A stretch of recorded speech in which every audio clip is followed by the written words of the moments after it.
Balik kulungan ng 57 anyos na lalaki na mula sa Cabala Union matapos mahulihan ng 10 piraso ng hinihinalang shabu pasado alas 8 ng umaga kahapon March 12.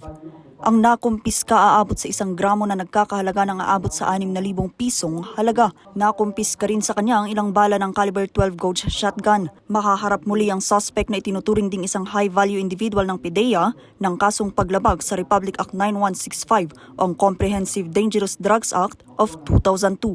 Samantala sa pagsasagawa naman ng PDEA Region 1 at ng Ilocos Sur Police Provincial Office ng Marijuana Eradication, aabot sa 11,500 na piraso ng marijuana mula sa 3 plantasyon sa Ilocos Sur ang kanilang binunot, na mula sa 4,000 square meters na lupain. Aabot ang halaga nito sa humigit kumulang 2.3 million pesos.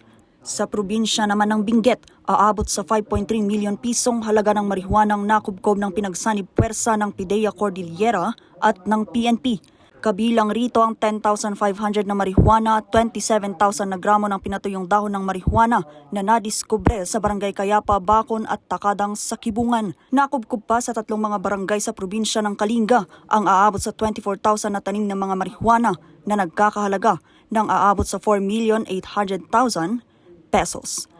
Vanessa Bugtong, RNG News.